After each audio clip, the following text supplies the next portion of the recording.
नमस्कार, मी अमित कोळेकर. तरुण भारतच्या न्यूज बुलेटिनमध्ये आपल्या सर्वांचं स्वागत. आता पाहूयात आजच्या ठळक बातम्या. महिला व बाल विकास मंत्री लक्ष्मी हेब्बाळकर यांच्याबद्दल गुरुवारी विधान परिषद सदस्य सी.टी. रवी यांनी विधान परिषदेत आक्षेपार्ह वक्तव्य केल्याने मंत्री हेब्बाळकर यांचे चाहते नाराज झाले असून सी.टी. रवी यांच्या राजीनाम्याची मागणी आज शनिवारी बेळगाव शहरात करण्यात आली. दरम्यान कित्तूर चन्नम्मा चौकात आंदोलन करून निदर्शने करण्यात आले. एपीएमसीचे माजी अध्यक्ष युवराज कदम यांच्या नेतृत्वाखाली शुक्रवारी विविध संघटनांच्या नेत्यांच्या बैठकीत आजच्या आंदोलनाचा निर्णय घेण्यात आला होता. यावेळी सीपीएड मैदान ते जिल्हाधिकारी कार्यालयापर्यंत निषेध मोर्चा काढून कित्तूर चन्नम्मा चौकात सी.टी. रवी यांच्या प्रतिमात्मक पुतळ्याचे दहन करण्यात आले. या निषेध मोर्चामध्ये काँग्रेस कार्यकर्ते बहुसंख्येने उपस्थित होते.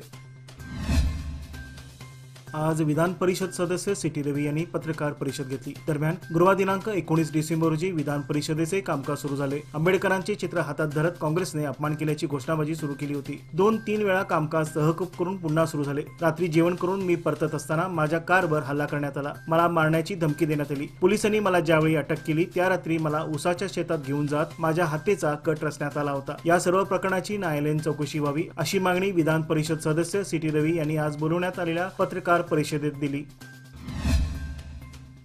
बेळगाव जिल्हा अथणी तालुक्यातील चिक्कुड गावात एक हृदयद्रावक घटना घडली असून गर्भवती महिलेला बेदम मारहाण करत तिची निर्गुण हत्या करण्यात आली आहे आणि त्यानंतर आरोपींनी पळ काढला असल्याचे समजते. सुवर्णा मठपती वय 37 असे त्या मृत महिलेचे नाव असून तिला 5 मुली आहेत. अतिरिक्त पोलीस अधीक्षक श्रुती यांनी घटनास्थळी भेट दिली तसेच तपास सुरू केला असून आरोपींचा शोध घेण्यात येत आहे. काँग्रेस अध्यक्ष राहुल गांधी यांनी अधिक परिपक्व नेता म्हणून आता पुढे येण्याची वेळ आली आहे. संसदीय बाचाबाची दरम्यान जखमी झालेल्या 2 ज्येष्ठ सहकारी खासदारांना ढकलणे हे सहानुभूतीचा अभाव दर्शवते. हे दयाळू विरोधी नेत्यांचे गुण नव्हे. खरे नेतृत्व हे सहानुभूतीने परिभाषित केले जाते, शब्द किंवा अहंकाराने नव्हे, असे उद्गार बेळगाव जिल्हा खासदार जगदीश शेट्टर यांनी पत्रकारांशी बोलताना व्यक्त केले आहेत. बेळगाव उत्तर मतदारसंघातील उज्ज्वलनगर क्रॉस 14 येथील विकास कामांना आमदार आसिफ शेठ यांनी आज शनिवारी चालना दिली. शहरात बहुतांश भागात अनेक समस्या आहेत, मात्र आता सर्वच कामे पूर्णत्वास येणार असून उत्तर मतदारसंघातील नागरिक मूलभूत सुविधांपासून वंचित राहू नये यासाठी संबंधित कामे लवकरात लवकर पूर्ण करण्याच्या दृष्टीने आमदार आसिफ शेठ यांनी प्रयत्न सुरू केले आहेत. तसेच याबाबत अधिकाऱ्यांना वेळोवेळी सूचना करून काम पूर्ण होत आहेत की नाही याकडे लक्ष देण्याची सक्त सूचना युवा नेते अमान शेठ यांनी दिल्या आहेत. आमदारांच्या विशेष फंडातून उज्ज्वलनगर 14 मुख्य रस्त्यांच्या कामासह ड्रेनेजच्या विकास कामांचे भूमिपूजन करून कामाला आज सुरुवात करण्यात आली. Commercial space 1 BHK, 2 BHK, affordable apartments and penthouse available at CST number 2205 and 2207, Kacheri Galli, Shahapur, Belgaum. Project by Shri Lakshmi Narayan Niwas, Project and Builders, P.S. Kulkarni and others. For booking contact Tushar Kulkarni 9920 116661 and Rishikesh Olkar 7760 122650.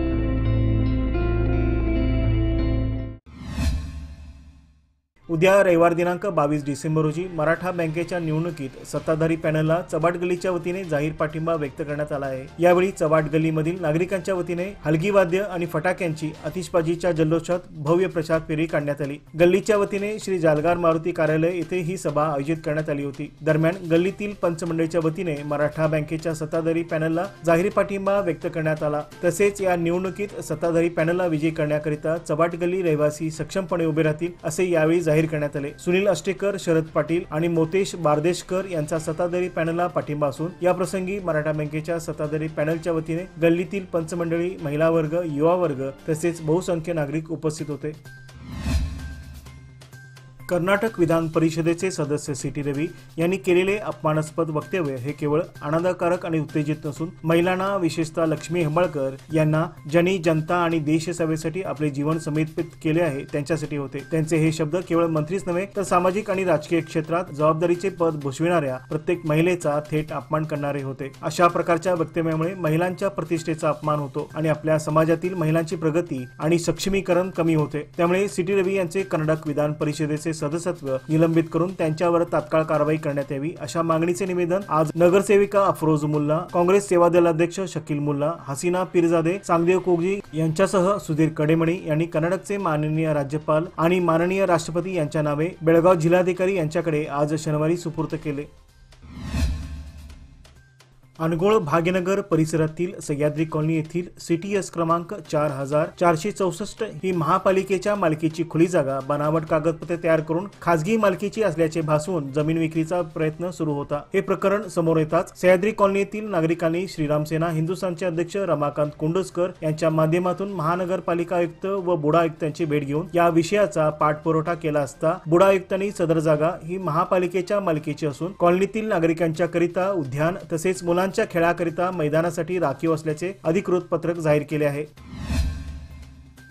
Yellur ग्रामीण मराठी साहित्य संघाच्या वतीने देण्यात येणाऱ्या साहित्यिक, सामाजिक, पत्रकारिता, शिक्षण, क्रीडा पुरस्कारांची घोषणा करण्यात आली असून Datta Desai Pune, doctor Surekha Pote, doctor Sumesh Dandagi, Chandrakant Poddar Halkarni, Shivaji Shinde, Sanjay Majukar, Mahesh Hadigale, DG Patil हे यंदाच्या पुरस्काराचे मानकरी ठरले आहेत. रविवार दिनांक 5 जानेवारी रोजी येळ्ळूर येथे होणाऱ्या 20व्या साहित्य संमेलनात हे पुरस्कार प्रदान करण्यात येणार आहेत. बेळगाव महानगरपालिकेच्या प्रभाग क्रमांक 58 च्या अधिक विकासासाठी विशेष अनुदान जाहीर करावे या मागणीचे निवेदन आज माननीय महापौर सविता कांबळे व उपमहापौर आनंद चव्हाण यांच्या नेतृत्वाखाली नगर विकास मंत्री बैरती सुरेश यांना सादर करण्यात आले. यावेळी सत्ताधारी पक्षाचे नेते व नगरसेवक आदी उपस्थित होते.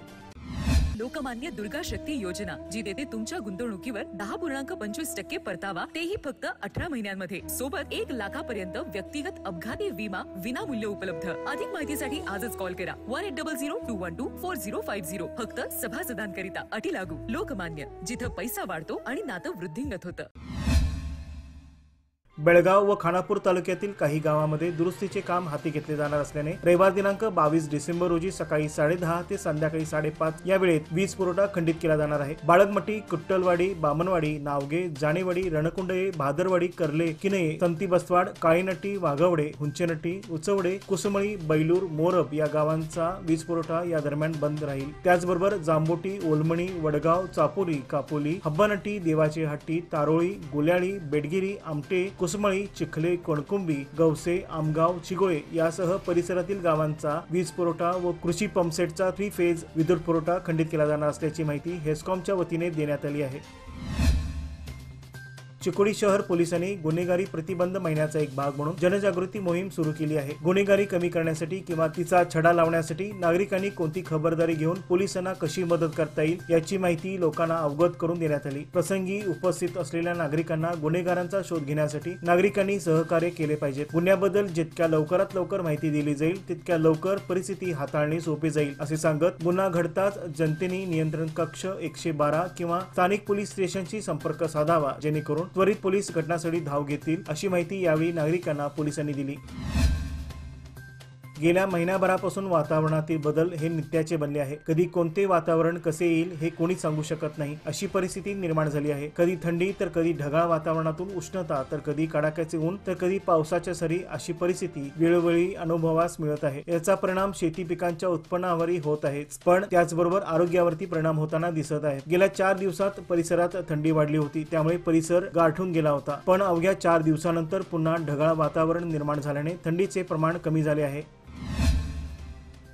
कुडची येथील हजरत माँसाहेब चौकात SDPI व दलित संघटनाच्या वतीने शनिवारी सकाळी केंद्रीय गृहमंत्री अमित शहा यांनी डॉक्टर बाबासाहेब आंबेडकर यांच्यावर केलेल्या टिप्पणीच्या निषेधार्थ आंदोलन करण्यात आले. यावेळी अमित शहा यांनी तात्काळ राजीनामा द्यावा अशी मागणी करण्यात आली. तसेच त्यांच्यावर कारवाई करण्याची मागणी करण्यात आली आहे. यानंतर कुडचीचे उपतहसीलदार दोडमणी यांना निवेदन सादर करण्यात आले. यावेळी असलम हल्याळ, वहीद ओमाणे, अमीन जादगर, नमीन जिनाबडे, मुस्तकीम काझी यांच्यासह मान्यवर उपस्थित होते.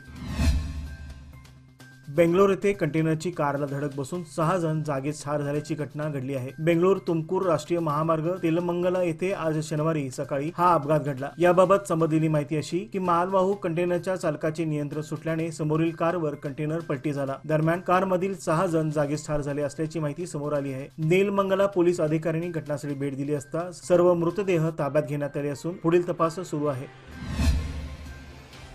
उच्च न्यायालयाची स्थगिती असतानाही बेळगाव रिंग रोड निर्मितीच्या अनुषंगाने शेतामध्ये संरचनेचे दगड बसवण्यासाठी आलेल्या राष्ट्रीय महामार्ग प्राधिकरणाच्या अधिकारी व कर्मचाऱ्यांना शेतकऱ्यांनी हुसकावून लावल्याची घटना आज शनिवारी झाडशापूर येथे घडली। बेळगाव शहरासाठी रिंग रोड तयार करण्याची महत्वाकांक्षी योजना आखण्यात आली आहे, तथापि यामुळे सुपीक पिकाऊ जमीन नष्ट होणार असल्यामुळे बेळगाव तालुक्यातील शेतकऱ्यांचा रिंग रोड प्रकल्पाला तीव्र विरोध आहे। या अनुषंगाने झाडशापूर येथील शेतकऱ्यांनी उच्च न्यायालयात धाव घेतली असून आपल्या भागात या प्रकल्पाला स्थगिती मिळवली आहे। या पद्धतीने न्यायालयाचा स्थगिती आदेश असतानाही राष्ट्रीय महामार्ग प्राधिकरणाचे कर्मचारी आज झाडशापूर येथे दाखल झाले आणि त्यांनी मोजमाप करून शेत जमिनीमध्ये संरचनेचे दगड बसवण्यास सुरुवात केली। आक्रमक झालेल्या शेतकऱ्यांनी अधिकाऱ्यांना बांधून घालण्याचा दाग दाखवताच राष्ट्रीय महामार्ग प्राधिकरणाच्या कर्मचाऱ्यांनी तेथून काढता पाय घेतला।